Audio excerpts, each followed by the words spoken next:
Okay. तो आज के इस वीडियो में हम लोग बात करने वाले हैं math class 7th R S Agarwal book से एक्सरसाइज 20A का क्वेश्चन नंबर 17 को। हमारा क्वेश्चन क्या कर रहा है, एक बार उसके ऊपर आते हैं। The area of four wall of a room is 168 metre square. The breadth and height of the room are 10 metre and 4 metre respectively. Find the length of the room. Simple, अगर मैं तुम्हें इसमें फिगर दिखाकर समझाना चाहूँ तो figure कुछ इस प्रकार से है। ठीक है। और इसमें कह रहा है कि जो तुम्हारा रूम है, वो रूम तुम्हारा इस प्रकार का है। और इसमें जो है तुम्हारा, इसका अगर चारों साइड का एरिया तुम देखोगे, ये एक साइड, ये दूसरा साइड, ये तीसरा साइड है, एक फ्रंट वाला जो ये वाला साइड है, ये चार साइड है। ठीक है। तो चारों वाल जो है वो तुम्हारा, उसका अगर एरिया मालूम चल जाए तो वो हो जाएगा 168 मीटर स्क्वायर के इक्वल। ठीक है। ये वैल्यू तुम्हें बता दिया गया। दूसरा बात क्या कहा दिया गया कि breadth and height of the room are 10 metre and 4 metre respectively. ये जो ब्रेथ तुम देख रहे हो ये है तुम्हारा 10 मीटर का, और हाइट जो है ये है तुम्हारा 4 मीटर का। तो तुम्हें बताना क्या है कि तुम्हें इसमें बताना है कि लेंथ ऑफ द रूम क्या होगा, यानी यहाँ से लेकर यहाँ तक की दूरी आखिर होगी कितना। अब सिंपल सा क्वेश्चन है और सिंपल सा सॉल्यूशन भी होगा।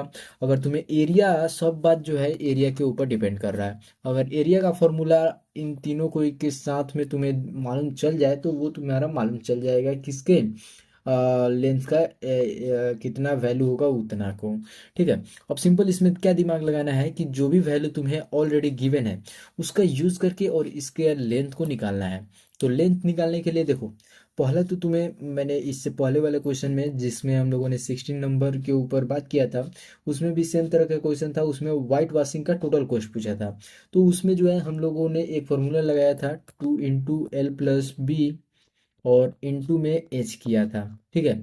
और देखो, मैंने तुम्हें पहले भी समझाया था कि ये जो पहला था तुम्हारा यहाँ से यहाँ तक, ये तुम्हारा पेरीमीटर ऑफ रेक्टेंगल का फॉर्मूला है। अगर उसमें एच लगा दोगे, मल्टीप्लाई कर दोगे, तो वो वैल्यू हो जाता है curve surface area of cuboid का।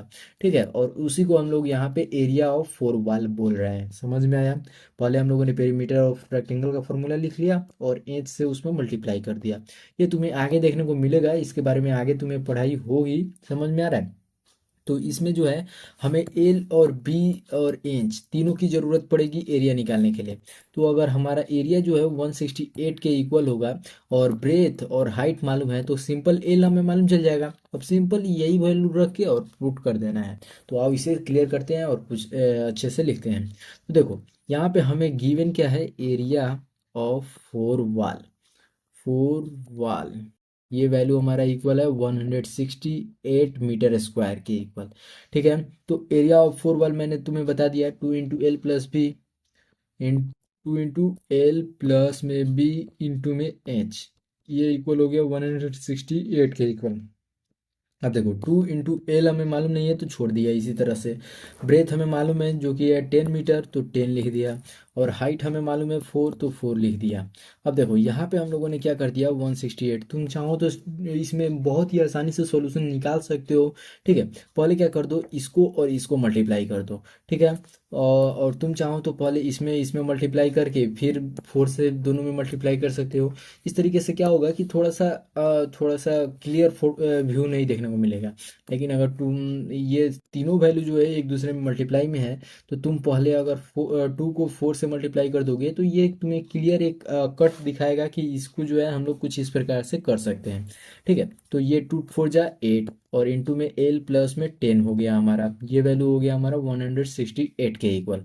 अब देखो, ये 8 अगर हम लोग इधर डिवाइड में भेज दे तो वैल्यू क्या हो जाएगा हमारा, L + में 10 इक्वल टू में हमारा वैल्यू हो जाएगा 2 और 1 21 हो जाएगा। कैसे हुआ है, तो 168 को हम लोगों ने क्या कर दिया है, हम लोगों ने 8 से डिवाइड कर दिया है। 8 2 × 16 और 8 1 = 8, तो ये हो गया 21। तो एल का वैल्यू जो है अगर हम लोग इसे इधर भेज के घटा दें तो ये 21 - में 10 हो जाएगा, जो कि बनता कितना है, L = 11। और यही हमारा यहाँ पे पूछा गया था, और यही हमारा इस क्वेश्चन के लिए रिक्वायर्ड आंसर हो जाएगा।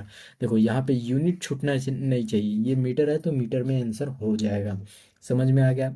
तो इस तरीके से कुछ हम लोगों ने क्वेश्चन नंबर 17 का सॉल्यूशन को देखा। पिछली वीडियो तक हम लोगों ने 16 को सॉल्व किया था, इस वीडियो में हम लोगों ने 17 कवर किया। अगली वीडियो में हम लोग 18 नंबर क्वेश्चन को सॉल्व करेंगे, जिसका लिंक तुम्हें डिस्क्रिप्शन में देखने को मिलेगा।